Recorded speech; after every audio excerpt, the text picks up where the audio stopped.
Hi, it's Mike Ferry. Welcome back to Mike Ferry TV. The last 2 weeks we had some fun. If you were watching, we talked about each week the 5 essentials on week 1, the second 5 essentials on week 2 of a great listing agent. I want you, if you really did take the time to watch and listen, to review your notes because there are certain fundamentals that create greatness in a listing agent. I want to continue that today. In essence, what I'm doing is this, as I've shared with you, in the months of May and June on the West Coast, and then I guess it would be late August, September, early October, the East Coast, I do these great tours. And what I do is I get to visit in the West Coast about 55 of our great customers throughout Southern California, Nevada, Arizona. East Coast on the East Coast, obviously. And what I do is I do this, what I think is very good, effective, strong 3-hour seminar for our brokers and for our clients to help them understand and become better at listing property. So I want to take that a step further with you now in case I don't see you on a tour, and if I do, probably good to watch and remind yourself of what I've said. So in that tour stop and following the last 2 weeks' conversations, I wrote down this question. How does the seller, your seller, pick you as a listing agent? Or are you picking the seller as a listing agent? Now, let me tell you what I mean.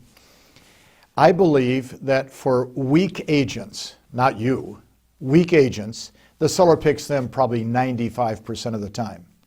For strong listing agents, the seller picks the agent half the time and the agent picks the seller half the time. So what am I referring to?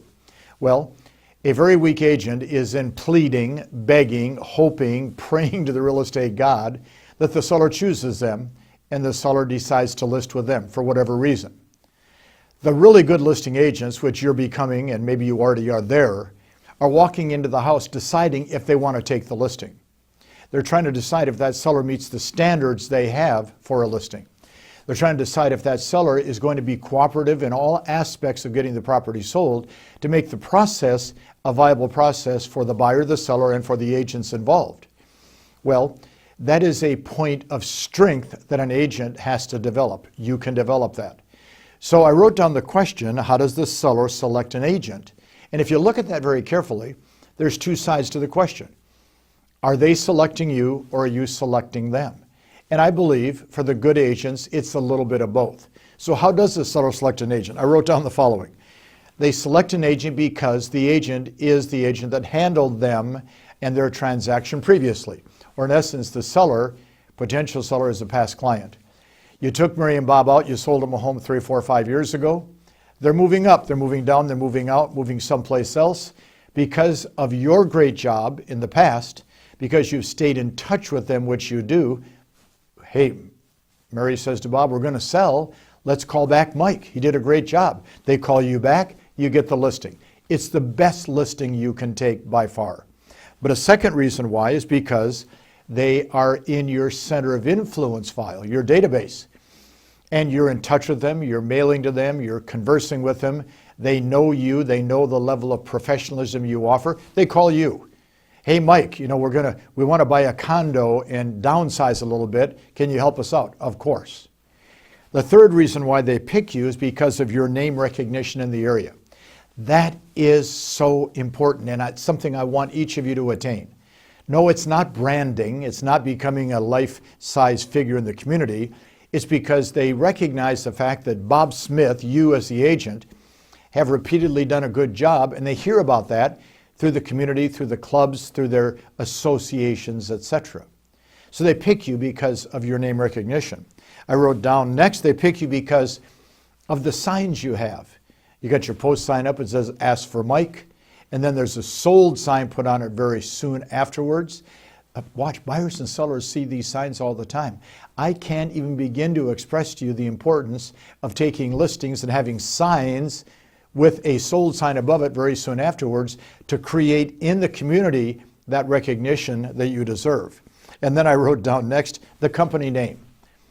Whether it be a small independent, a large independent, a small franchise, a large franchise, a multi-office operation, the company name many times is how or why they select you. Are they selecting you for the right reason? You need to think about that because the company name has a lot of validity, especially for a lot of the great companies you work for. And then I wrote down next, they select you because of the price. That's kind of sad, isn't it? They select you because of the price. You know, you're willing to list the property at, say, $495. And the next agent says, no, no, no, $540. And the next agent lists it for $595. Those people don't have good ethics, good skill, and are doing a disservice to the seller. You know that and I know that. So what I want you to think about is you can actually get listings if you'll just price them high enough, maybe hurting yourself on the seller, but that's not seems to be an issue for some people.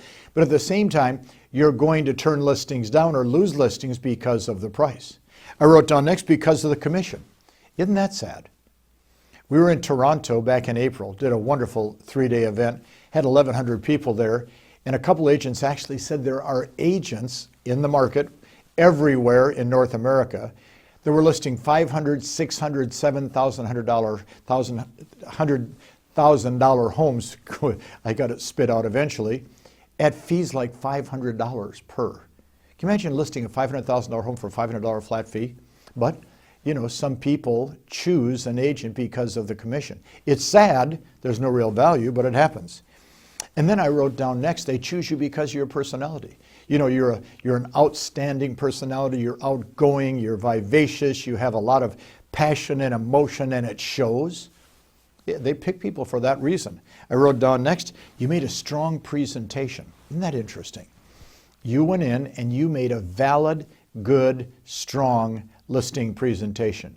You were on point, you asked the right questions, you followed the script, you did the pre-qualifying, sent out the pre-listing package, you called back and you confirmed, you went out with a lot of confidence, you had your scripts in your hand, you knock on the door, you do your job. Well, I get emails almost every day that agents saying, I got picked because the seller said I made a great presentation. That's what we want you to become.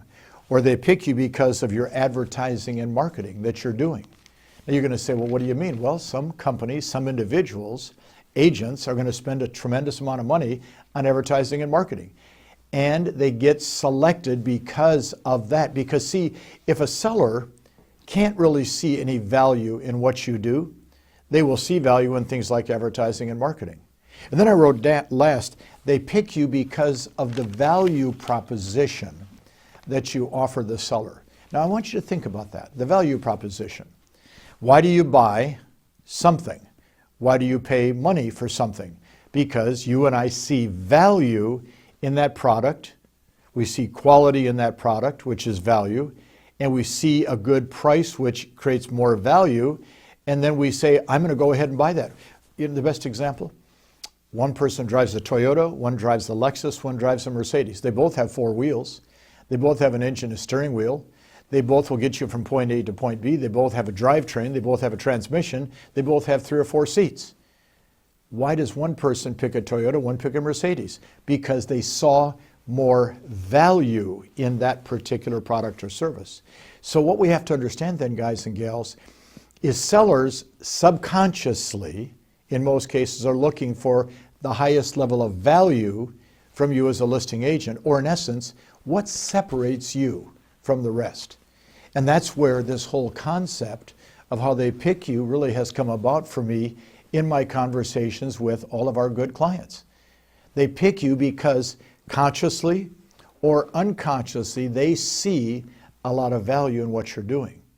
So the question then becomes, how do you create more value? So I want to throw a couple thoughts at you. If I want to create value, the first thing I recommend is you walk in on a listing and you play the part of the person who is the authority. Why? Because people respect authority. People are attracted to authority. People respond to authority. A seller wants a person that knows what to say, what to do to get it done. They're looking for an authority. Why do they ask you to cut the commission? Because they don't see an authority. Why do they ask you to raise the price? They don't see an authority. Why do they tell you to hold open house and advertise? They don't see an authority. See, if they don't see an authority, they're going to take charge, they're going to take control, and they're going to tell you what to do. So I need to walk in the house as an authority. To be an authority, I wrote down thoughts like this. Be a lot stronger in your pricing opinions. Be stronger in your market stats if you want to be an authority. I wrote down, use stronger words when you're talking to the seller. There is strength in words. I wrote down, Strengthen your voice. Strengthen your voice. Anybody can strengthen their voice. The voice is a muscle, like the arm's a muscle, like the leg's a muscle. You can strengthen your voice.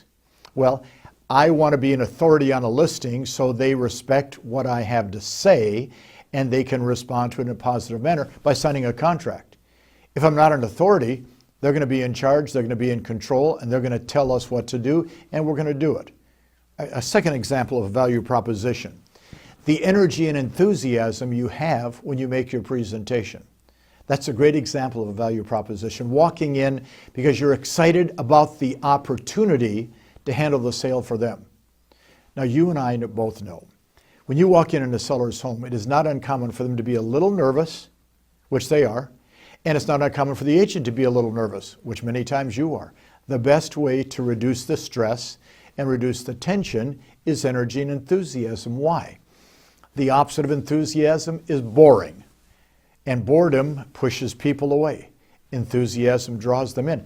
They want an agent who's excited about the opportunity to get their home sold. That's what they want. They want to list with that kind of a person, which means at times you have to pretend you're excited. I kiddingly will tell people, at the seminar today, I had to pretend I was enthusiastic. Some days you don't feel like it, some days you do. Some of you, by nature, are introverted and shy. Therefore, being enthusiastic is very challenging. Well, sometimes I have to fake my enthusiasm and I have to fake the energy to draw them in to get the listing. Example of value proposition, professional approach. Professional approach. Having your hair combed properly and your fingernails clean and your shoes shined and your tie on straight and your clothes pressed and your makeup on. A smile on your face, a firm handshake, having a good, valid script to follow. It's all part of a valid approach. Another example of value proposition, obviously, is using a strong can presentation. It's a very important part of value proposition. Knowing what to say, knowing when to say it, knowing how to say it, to get control and get them to work with you on getting this listing sold. And then I wrote down one more thought. Maybe you should take the time to sit down and make a list of the 5 to 10 valid reasons they should select you versus anybody else.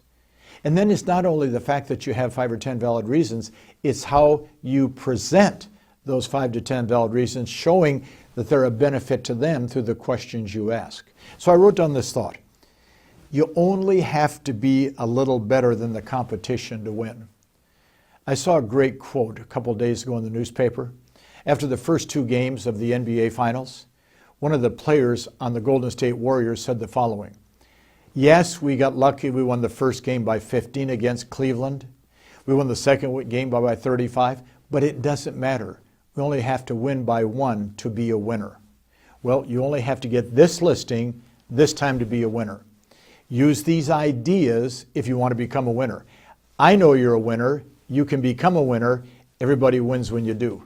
Talk to you next week.